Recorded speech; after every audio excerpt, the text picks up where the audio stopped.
Were many offenders hanged? In the 1750s, the writer Joseph Massey observed, "The penalties now laid down are more severe than people desire to have inflicted on pilfering thefts. They choose to put up with the loss of a few fish and fowls rather than press charges." Sometimes the victims of crime would not press charges for theft because they knew it was possible the offender would hang. For the same reason, if a case came to court, juries did not want to convict the offender. The judge and author Henry Fielding noticed that juries preferred to find offenders innocent, as a guilty verdict might condemn them to hang. He also observed how often those sentenced to hang were pardoned. The statistics support his view. The chances of hanging varied according to the crime.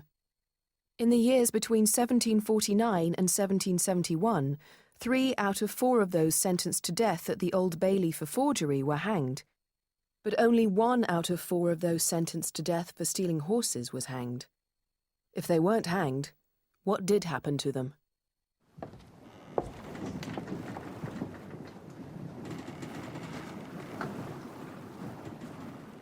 Sarah Bellamy. Occupation servant.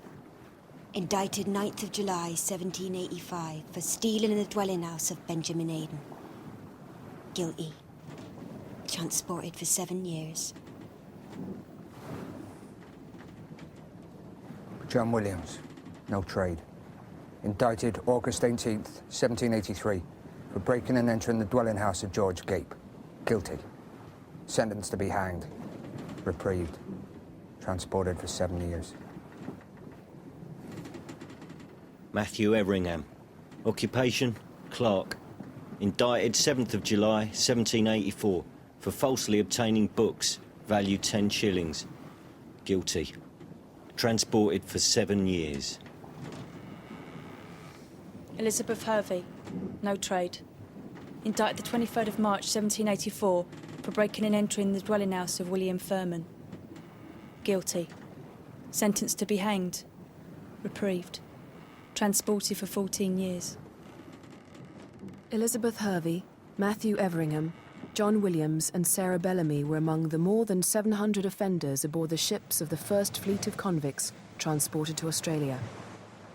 It sailed on the 13th of May 1787 for Botany Bay. Until the War of Independence, convicts had been transported to America.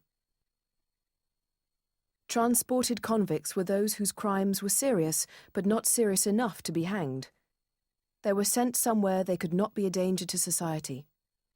On arrival, they were employed on building works, founding the settlement, or in cultivating the land for food.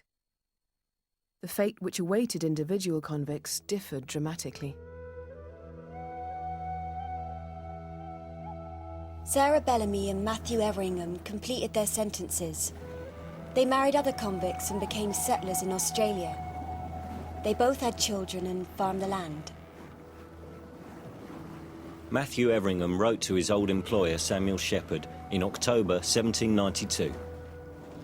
On the 7th of July last, my time expired. I have now settled 15 months, and my little farm, thank God, seems to promise pretty well. I have 5 acres of Indian corn, 1 of English wheat, about half an acre of barley, pumpkins and melons in abundance. Elizabeth Hervey and John Williams both survived the voyage to Australia. And both died, only months after they arrived. An offender who wasn't transported might instead serve time doing hard labour on the prison ships, raising sand and gravel from the riverbeds. The hulks, as they were called, were originally a temporary measure, a place to send offenders in the 1770s while transportation to America was suspended during the War of Independence. In fact, they were used as prisons for 80 years. Louis Garneray spent 9 years on prison ships, not as an offender, but as a prisoner of war during the French Wars. Later, he wrote an account of his time there. I can still remember vividly my dismay at the first sight of the Portée, as she lay at anchor in line with 8 other prison ships in the mouth of Portchester River. The gun deck and the orlop deck were used to lodge the prisoners. Each of them must have been 130 feet long and 40 feet wide, and there were 700 of us down there. I cannot bring myself to describe the feelings of disgust and nausea which assailed me when I went down to the 24-pounder gun deck to which I had been posted. I felt a thick, stifling fog choking me. The deck was pitch dark, but a miserable half-light crept in through some of the portholes, reaching the pale, cadaverous faces of the prisoners.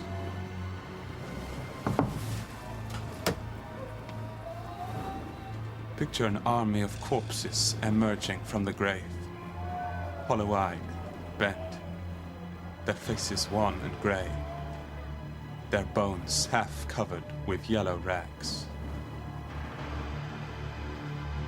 It's estimated something like 1 in every 3 offenders imprisoned on the hulks died there. As the 19th century began, hanging, transportation and hard labour on the hulks could all be used to punish serious crimes. But by the 1850s, only acts of treason or murder were hanging offences. Few offenders were transported anymore, and the temporary prison ships were finally abandoned. What caused the change?